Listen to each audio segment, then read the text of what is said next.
name's Young Jack. I make vlogs, motivational content on my main channel, but I decided to start doing reactions and gaming videos just because that's what I've been doing in my free time anyway, so why not post it, make some videos. So today we're going to be reacting to why rappers were scared of Lil Jeff. We're going to be reacting to this on my Switch, so let's get into it.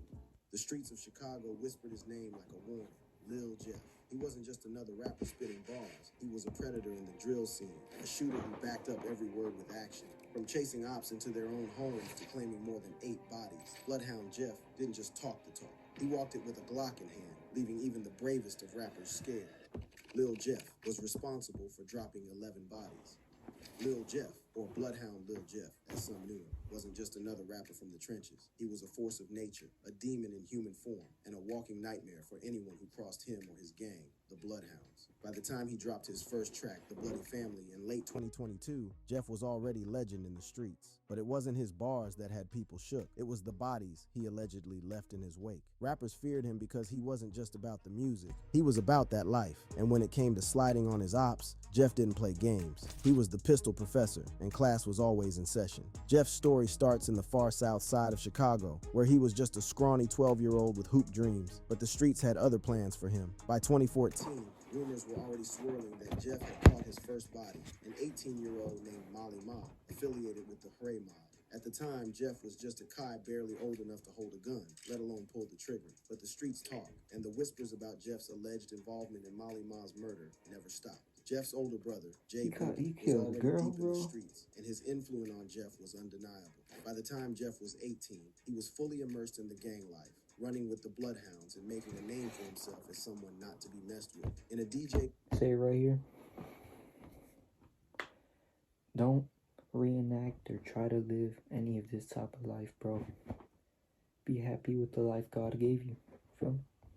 Vlad interview, Jeff admitted he didn't fully jump off the porch until he was 18, but once he did, there was no turning back. Man, I'm gonna say when I came outside for real, I was like 18 type. Okay. I just turned like 18. But Jeff's childhood was far from normal. His father was absent, allegedly standing on business with the 068C block, and his mother seemed to encourage his violent tendencies. In a now viral Instagram story, Jeff's mother praised him for his reputation in the streets, saying, "Go ahead, son, your name ringing bells in the streets." I said, "Is that my boy?" She even expressed pride in him for sliding on kids he used to share a bed with as a child. Jeff's environment shaped him into the... It's really crazy, bro. Like, everybody lives different lives. We really all got different dynamics, bro. This is really crazy. Monster he became, witnessing the murder of Kenny Mack and having his family's house shot up with a bullet whizzing past his head left a lasting impression on him. My crib got shot up when I was like 14. I was so stupid. The bullet that flew like right past my face. They had shot the back and the front. Then they blew the car. I was at that fight. They busted. I ain't gonna lie, it was going on. That almost hit me, though. See what I'm saying? Dumb shit like that. I play a part. All type, just seeing that every day. I was seeing it every day. You see what I'm saying? So the thing I was seeing that out 10, just like I'm doing right now, it's just I'm a part of, Jeff concluded. By the time Jeff started rapping, he was already a feared figure in the streets. H first tracks, The Bloody Family and Can't Beat Us, were filled with gritty lyrics, cold-hearted boasts about his lifestyle. But it was his outrow on Can't Beat Us that really set the tone for who Jeff was. "I'm really not a rapper," he said, repeating it twice for emphasis. "I'm really not a rapper." For Jeff, music was just a side hustle. His real talent was catching bodies. According to street rumors, Jeff was responsible for the murders of Rob, Monty, Leal, Gutta from Hit Squad, Bro was Slide, moving Clay, like one. Boogie from 95, and Baby KD. Whether these claims were true or not, they added to his mystique and made him a Condolences figure to the to be family. feared. One of Jeff's most infamous alleged victims was Lil Pooh, a young man from the Flipside set who was reportedly affiliated with Trap City. Pooh's murder in April 2023 sent shockwaves through the drill scene, and Jeff didn't shy away from taking credit. On a tribute post for Pooh, Jeff commented he was dissing Z-Money, referring to the fallen Bloodhounds member whose death had sparked a brutal feud between the Bloodhounds and Trap City. But Pooh wasn't the only one. In June 2023, Trap City member Leal, real name Jaleel Goins, was shot and killed while sitting in a parked rideshare car in the Little Italy neighborhood. The shooting took place in one of Chicago's safest areas, making it all the more shocking. The very next day, Jeff, JB, and Q50 dropped their remix to Lil YT's Coffin. With lyrics that seemed to reference Leal's murder, Jeff's music was filled with these kinds of subliminal disses and outright threats. His track Stretched, he rapped about catching his ops in a fishbowl, a reference to Leal being shot in a car with untinted windows. Jeff even joked about it on Instagram Live, saying he was trying to catch a shark in a shark tank. Jeff's reputation wasn't confined to Chicago. Rumors swirled that he was carrying out contract killings in Milwaukee, with photos circulating of him hanging out with alleged local gang members. Jeff and the Bloodhounds referenced these claims in their music, with lyrics suggesting they were selling hits across state lines. In the song Run But Can't Hide, Jeff rapped, "How the Bloodhounds got blood for hire," meaning that they're selling hits too. While there's little concrete evidence to back up these claims, the rumors only added to Jeff's fearsome reputation. What made Jeff truly terrifying was his attitude toward violence. For him, killing wasn't just a necessity, it was a game. In one viral video, Jeff was shown sitting in a car, joking about smoking someone who ran away after seeing his gun. Fans on Reddit were shocked by how casually Jeff treated the situation, with one commenter saying this shit was really all a game to him. But Jeff wasn't born a monster. He was the product of a violent environment and a family that encouraged his actions. His mother's praise for his violent reputation and his brother's influence in the streets shaped him into the person he became. Most of Jeff's alleged killings revolved around the feud between the Bloodhounds and Trap City.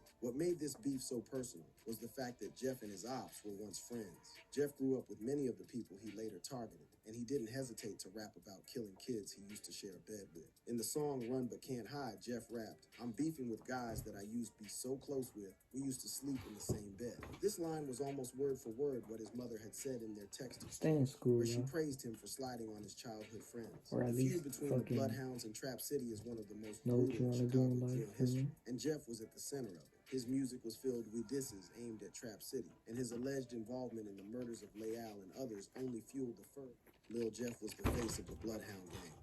For years, the Bloodhounds and Trap City ran together under the banner of Bloodhound 0679, a coalition that included Drill City, 400 East, And MTV don't be 079, posting and your Crispin. crimes, This because alliance was Instagram can supposed use to that be shit in unbreakable, court. Come a on, man. united front against rival sets. These sets were locked in, no major beef, just holding it down together. Rappers like RBTC, Lil Cat, Verb, and Mooka were repping hard, dropping tracks like On Fire and showing love to the hood. Even King Von's sister, Kayla B, and the Late Enchanting made cameos in the video, chilling in Trap City like it was family. But all that unity, it went up in flames in 2023. And it all started with one move that changed everything. See, the streets was cool for a minute, but then on March 16th, 2023, Z Money, aka Z Nelson, Jeff's cousin and a key figure in the Bloodhound set, got caught in deadly ambush. Dude was posted in his ride on 79th and Kimball, waiting for his homie who was dropping off clothes at the dry cleaner. Out of nowhere, a whip pulls up and shots ring out. Z Money tried to dip, Bro, but they when I caught went him in the to hail of bullets Chicago, over 29 times. His boy returned fucking, fire, not even but it was too Chicago, I late. went to Z Six Money Flags, doubled but I the did go gauntlet, to and the streets Chicago. lost There was the a real shooting, one. bro. Now, here's where it gets Like, of messy. course, Z bro. Money wasn't Not just a some mass random. shooting, He but was Jeff's right I'm hand, assuming like a some brother guy since caught his Boogie, op, Jeff's real brother, and they got never locked caught up. the shooter, Z bro. Money got hit and shook the whole Bloodhound set. Jeff and Q50 even tatted his name on their eyelids and Z's on their trigger fingers to show love. But the PA ran deeper than tats. Z Money's mama was out here heartbroken, telling the Trace how her son was dead on arrival, how she might be walking past his killers every day. That's some heavy stuff. Now the streets started talking. Word got around that Z Money's own people, his old crew from Trap City, might have set him up. Yeah, you heard that right. The same dudes he used to roll with were now the ones allegedly pulling the trigger. Some said it was over a girl. Others said it was about a stolen chain. Either way, the trust was broken and the alliance was done. Fast forward to July 2024. Watch your Trap circle, City's y'all. own Rob, Taro, and OTF Black sat down Who with you hang X-Men around Rico and on all YouTube. this They shit. didn't come out and say it straight, but they hinted that the beef between Trap City and Drill City, and by extension Bloodhound, started over some petty chain snatching. A chain fam. That's all it took to turn brothers into enemies. They know what they did. So, okay. They know what they did. So, okay, the Bloodhounds, yeah, y'all was cool. Everybody got a claim my home. They stole a chain, bro. They tried like took me, stole my own chain. In 2023, Drill City members allegedly jacked a Trap City affiliate's chain and grab with 67 stalking. To outsiders, it might seem trivial, but in the streets, a chain isn't just jewelry. It's a symbol of pride, power, and respect. Trap City took the theft as a personal insult, a slap in the face from their so-called allies. The fallout was immediate. Trap City cut ties with the alliance, and the streets quickly divided. Most sets sided with Drill City, leaving Trap City isolated and furious. What followed was a cycle of violence that turned Chicago into a war zone. Bodies started dropping, and the drill music scene became a soundtrack to the bloodshed. Z-Money's death hit the Bloodhounds hard, especially Lil Jeff. Jeff and Z-Money were more than cousins. They were brothers in the streets. Jeff's grief quickly turned to rage, and he vowed to make Trap City pay. In the months that followed, Jeff became the face of the Bloodhounds, leading the charge against their former allies. That's In all June it takes. 2023, Jeff made good on his promise. Trap City member Leal, real name Jaleel Goins, was sitting in an Uber in the Little Italy neighborhood when Jeff allegedly pulled up and opened fire. Leal didn't stand a chance. The shooting saved shockwaves through Trap City, and Jeff didn't hesitate to rub salt in the wound. In his music and social media posts, Jeff taunted Trap City over Leal's death. Jeff's brazenness only added to his reputation as a fearless and ruthless killer. Just 2 months later, Lil Jeff and the Bloodhounds were at it again. On August 31st, 2023, around 2 p.m., an alleged member of Trap City named Glendale was posted at a Clark gas station on 67th and Eberhard, deep in Trap City's hood. Out of nowhere, someone rolls up and starts blasting. Glenn gets hit multiple times and ends up in critical condition. This was a brutal day in Chicago, with 4 people getting shot in Woodlawn alone, including a 4-year-old boy. Thankfully, Glenn survived, and the next day, he was on social media thanking everyone who checked on him. But he also sent a message to the people who wanted him dead. And let's be real, that message was aimed straight at the Bloodhounds. That's why y'all stormtroopers gotta get better aim, bro. All these kids getting grazed. Williams and Robert Lil Rob Boston, brothers from Nitty Block, were gunned down in broad daylight. The attack was meticulously planned, with the shooters waiting for the perfect moment to strike. Monty and Lil Rob were well-known figures in their gang, and their deaths sent shockwaves through the community. Lil Jeff didn't shy away from taking credit for the double homicide. He took to social media, posting cryptic messages and subliminal disses that hinted at his involvement. His Instagram stories were filled with taunts aimed at Trap City and Nitty Block, further solidifying his reputation as a ruthless gangster. Jeff's music also reflected his role in the killing. Tracks like Double Trouble, The Street Confessions became anthems in the drill scene, with fans dissecting every lyric for clues about the murders. Jeff's music wasn't just solidifying his reputation as a ruthless gangster. Jeff's music also reflected his role in the killing. Tracks like Double Trouble, The Street Confessions became anthems in the drill scene, with fans dissecting every lyric for clues about the murders. Jeff's music wasn't just entertainment, it was a chilling testament to the violent world he inhabited. The streets don't forget, and Trap City wasn't about to let Jeff's actions go unanswered. In a brutal act of retaliation, they targeted Lil Squirrel, one of Jeff's close friends. The message was clear. No one associated with Lil Jeff was safe. Lil Squirrel's death hit Jeff hard. Despite his hardened exterior, Jeff was deeply affected by the loss of someone close to him. He took to social media to express his grief, posting an Instagram story where he claimed Lil Squirrel was innocent and not a gang member. The post was a rare glimpse into Jeff's vulnerable side, showing that even he wasn't immune to the pain and loss that came with the gang lifestyle. But it also fueled his desire for revenge. The streets of Chicago became even more dangerous as the cycle of violence continued. By June 2024, Lil Jeff had become a legend in the streets. His music was blowing up, and his reputation as the Pistol Professor was cemented. But fame in the drill scene comes with a price, and Jeff's enemies were closing in. On June 8, 2024, Jeff, his right-hand man Q50, and their associate Vert decided to slide on Trap City territory once again. They pulled up to a trap house in a stolen SUV, ready to make a statement. Jeff, ever brazen, hopped out and began chasing a Trap City member named Man Man. However, this mission would prove to be Lil Jeff's last with his beloved Bloodhound members. Rappers rejoice after Lil Jeff's death. The streets don't care about your name, your clout, or your bars. If you play with fire, you're gonna get burned. And for Lil Jeff, the leader of the Bloodhounds, the fire came on June 8th, 2024, in the most dramatic way possible. Jeff was always more about the streets than the music. He said it himself in his raps. But on that fateful day, the same drills he was dishing out came back to bite him. Surveillance footage leaked online shows Jeff, Q50, and another man pulling up on South Rhodes Avenue, a spot Jeff had bragged about shooting up in his songs. They hopped out the car, guns blazing, chasing a dude in bright yellow shorts, later identified as Man Man, ducked behind a car and ran up a porch. Jeff, doing exactly a spot Jeff had bragged about shooting up in his songs. They hopped out the car, guns blazing, chasing a dude in bright yellow shorts, later identified as Man Man, ducked behind a car and ran up a porch. Jeff, doing exactly what he rapped about, chased Man Man straight to the house. But what he didn't expect was someone inside waiting with the heat. As soon as Jeff hit the porch, shots rang out from the house, dropping him before he could even make it up the steps. Jeff got hit hard, flying back onto the ground, and his shooters didn't let up. Reports say they emptied a whole magazine into him, leaving him lifeless on the pavement. Meanwhile, Q50 and the other shooter were behind Jeff, returning fire. Q50 EV took shots at a passing car, likely earning himself an attempted murder charge in the process. But when the driver of their hit realized Jeff was gone, they dipped without him. Jeff's body was left behind as shots kept ringing out. Here's Q50 where in it the gets red. wild. Q50 and the crew somehow spun back, grabbed Jeff's body, and took him to the hospital. Yeah, they went back to the scene of the shootout, scooped Jeff up, and got him to the ER. A photo later surfaced online showing Q50 and another man carrying Jeff's lifeless body into the hospital. But the streets don't sleep. Footage of the shooting spread like wildfire Reddit's shy subreddit, with everyone weighing in on the wild modern-day shootout. Many said Jeff and the Bloodhounds underestimated their ops and paid the price. And then came the mockery. Trap City members didn't waste any time clowning Jeff and Q50. They took to Instagram,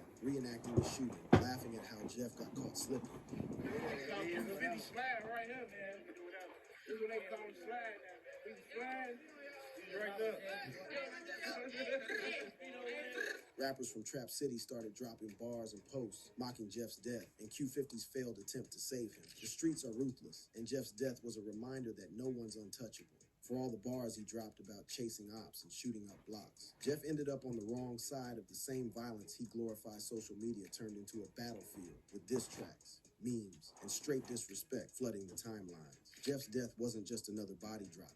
Was a moment that shook the drill scene and set off a wave of chaos, mockery, and revenge threats. Right after the news broke, comments started flying. Phrases like Trap City became the go-to diss in Jeff's mentions, with fans and haters alike clowning the set allegedly responsible for his death. Some even declared that Trap City would soon be renamed Trap Cemetery and vowed that the set would be in danger forever. Others went as far as saying they felt a twisted sense of joy every time shots rang out in Trap City's neighborhood. But the drama didn't stop there. Reddit What the detective fuck? went full Sherlock Holmes, trying to piece together who pulled the trigger. Within 2 days, fans were pointing the finger at Trap City Rob, also known as iTrap Rob. Rob, who'd been arrested multiple times at the house where the shooter fired from the port, quickly became the internet's prime suspect. Posts naming Rob as wanted and on the run spread like wildfire. A Knee article confirmed that the shooter was indeed wanted by police, and by June 1st, Reddit users thought they had spotted Rob in a photo. In the pic, Rob was wearing a shirt that some claim was trolling Jeff and the way he died. The internet went nuts, and Rob's old rap song, What a Feeling, suddenly went viral, racking up over 10,000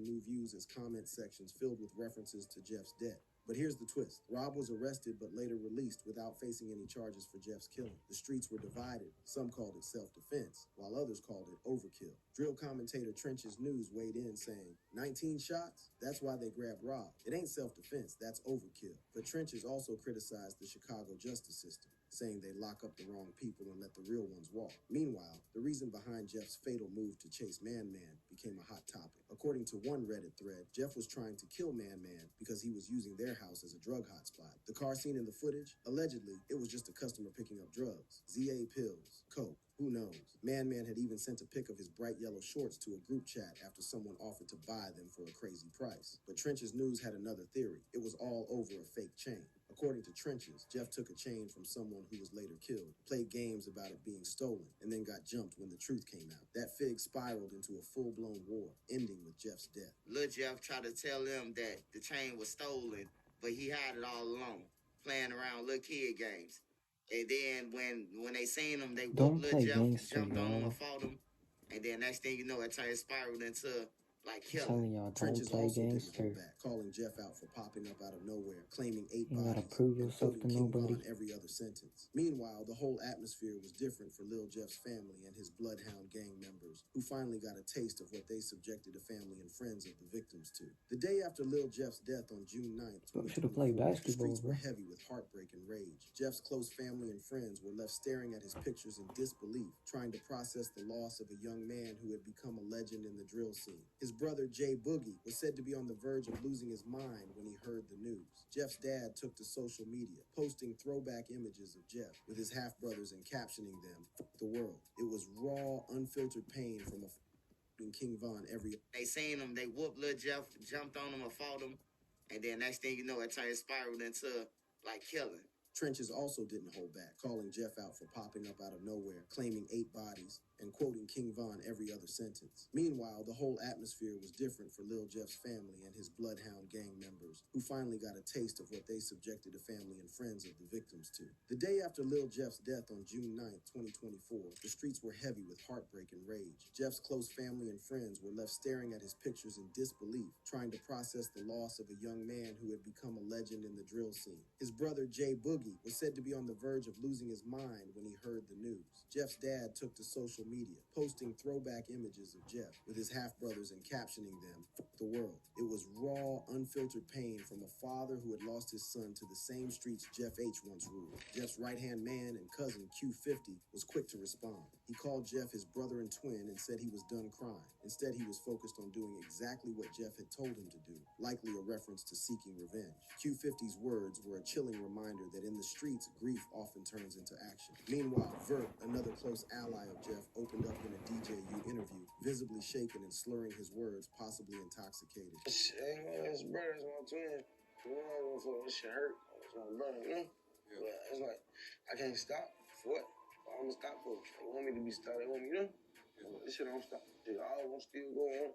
Brother gonna live through us. He said Vert's words echoed the sentiment of many in Jeff's circle. The pain was real, but the streets don't stop for anyone. A vigil and balloon release were held in Jeff's honor, a moment of peace in the midst of chaos. But the calm didn't last long. On June 10th, a Bloodhound member claimed that even their ops had saluted Jeff for the work he put in on the streets. But the salute came with a warning. Revenge was coming soon. Jeff's dad doubled down on the ominous tone with a haunting Facebook post. "Let it be known y'all didn't get him. He came trying to get y'all. And what happened, happened. But the saga continues. Clear the streets." The post sparked mixed reactions. Some praised his raw honesty, while others called him out for talking about his son like he was just another homie in the gang. Critics branded him a goofy who failed his child. But in the streets, loyalty often blurs the lines between family and brotherhood. Jeff's funeral took place on June 22nd, 2024, and images from the service flood social media. Flower arrangements, funeral programs, and even pictures of Jeff in his casket were shared widely. Attendees wore buttons labeling Jeff the Reaper, a nod to his reputation in the streets. His girlfriend was seen dropping the letter Y in front of his flower arrangement, a subtle but powerful tribute. The streets are ruthless, and Jeff's death was a reminder that no one's untouchable. For all his bars about chasing ops and shooting up blocks, Jeff ended up on the wrong side of the same violence he glorified.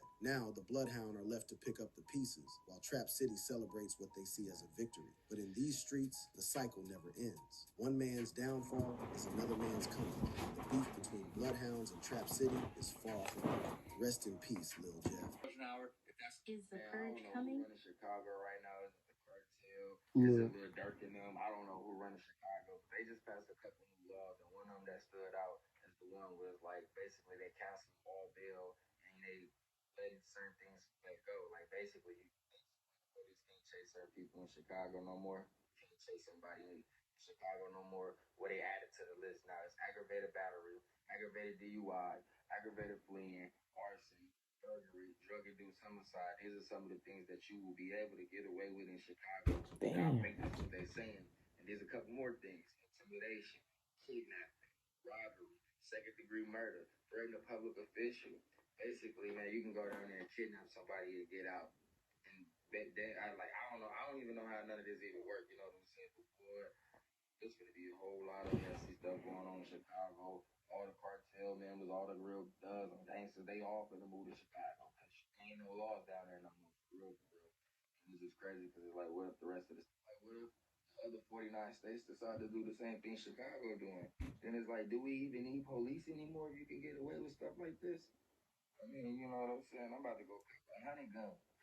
I ain't trying to tell y'all what to do or nothing, but I'm just speaking for myself. Like, you know what I'm saying? Cause it's like we living in the last days. Is the Man, I purge don't know. coming? Y'all, stay safe. Anyways, make sure to like, go subscribe to my main YouTube channel, Young Jack YT, no spaces. But anyways, comment, like, subscribe, Young Jack. I'll see you next time.